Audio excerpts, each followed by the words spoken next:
सास की बीमारी। शादी के ठीक बाद नेहा की सास की तबीयत बहुत खराब हो गई।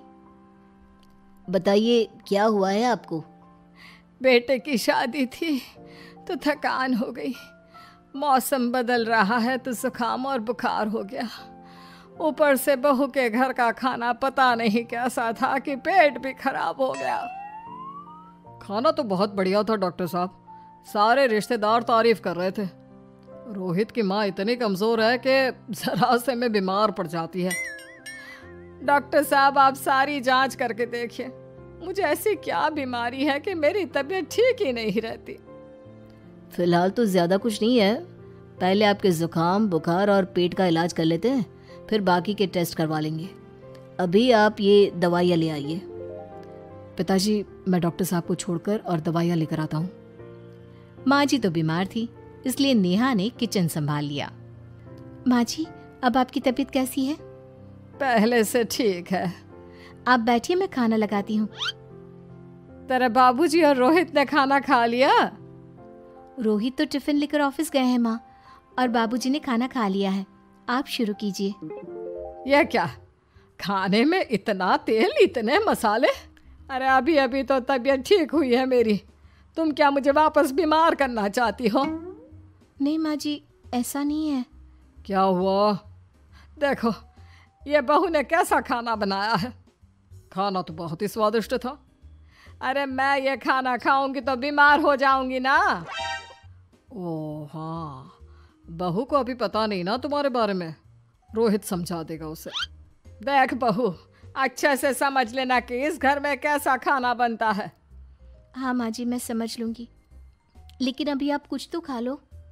ये खाना खा लूंगी तो कल का खाना खाने के लिए बचूंगी भी नहीं। सास की बातें सुनकर नेहा उदास हो गई। उसने रोहित के घर आती ही उससे माँ जी के खाने के बारे में पूछा।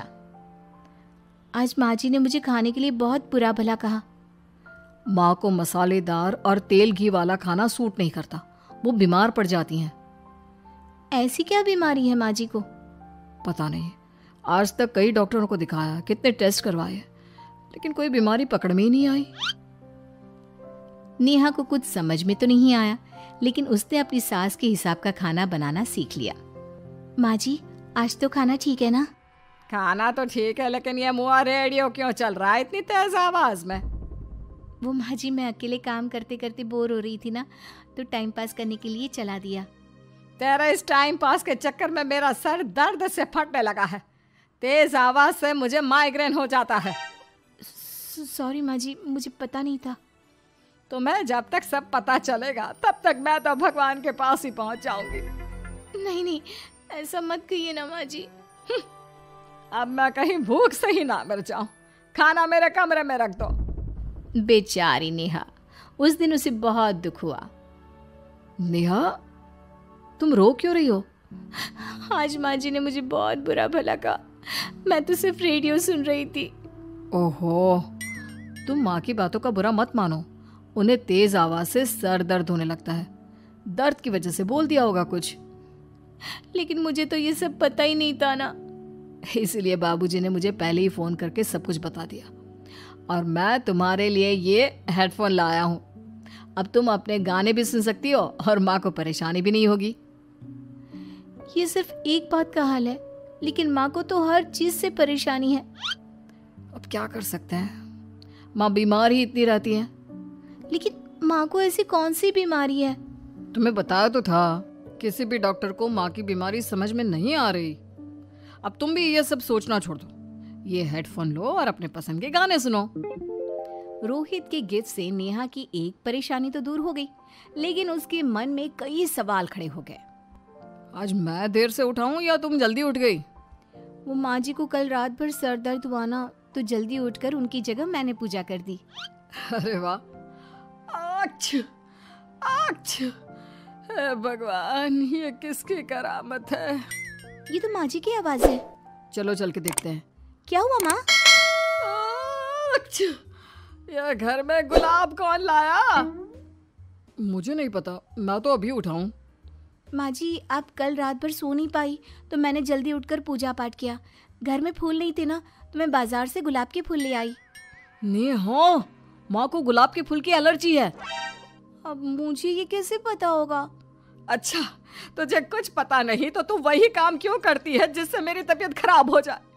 रोहित के बाबूजी, ये बहू मेरी जान लेना चाहती है। माँ जी, मुझे ऐसा करके क्या मिलेगा?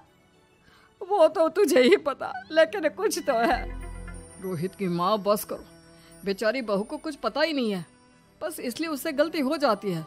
जाओ तुम कमरे में। बहू, तुम रोहित की माँ का बुरा मत मानो।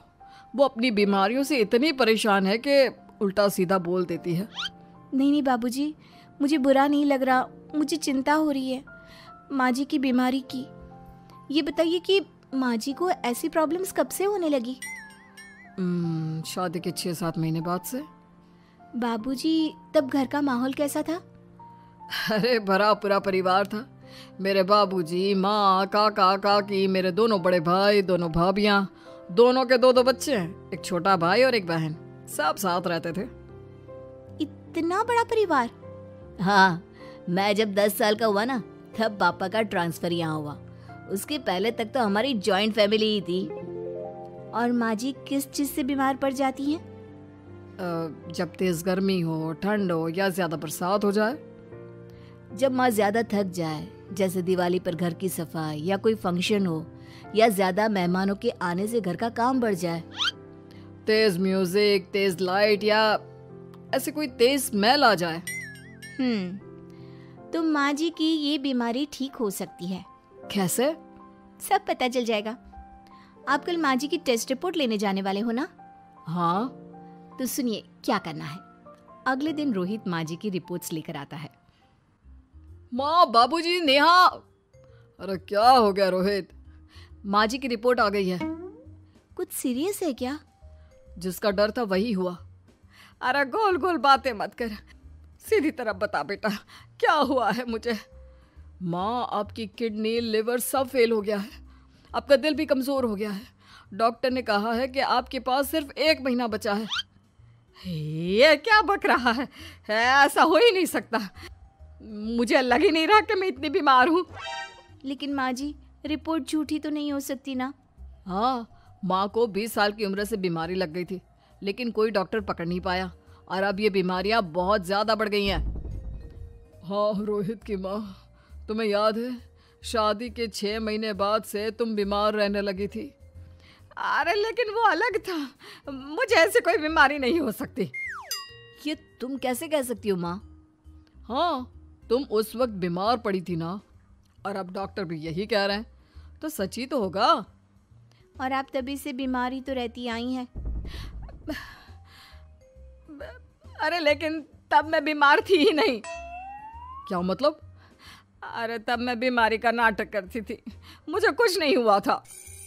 ये क्या बोल रही हो? हाँ, घर में इतने सारे लोग थे और सबसे छोटी बहू मैं थी, तो सारा काम मुझे करना पड़ता, इसलिए काम से बचने के लिए मैं नाटक करने लगी। लेकिन आपको अभी भी वही बीमारियां होती है ना माँ? हाँ, अगर नाटक था तो ये प्रॉब्लम तुम्हें अभी क्यों होती है? इसका जवाब मैं देती हूँ। माँ जी कई महीनों तक नाटक करती रही, इसलिए इनके दिमाग ने धीरे धीरे इस झूठ को सच मान लिया और इनका दिमाग उन बीमारियों का एहसास कराने लगा। हैं? ऐसे भी होता है क्या? हाँ माँ जी, इसे प्लेसिबो इफेक्ट कहते हैं।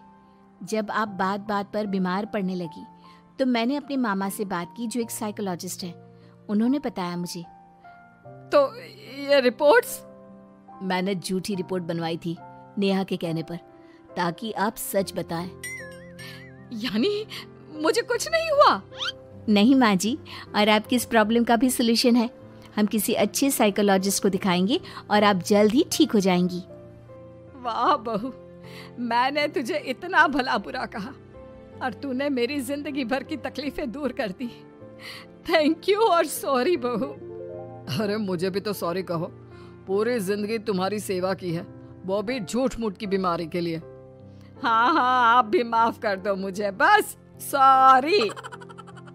तो इस तरह नेहा ने अपनी सास की बीमारी पकड़ भी ली और ठीक भी कर दी।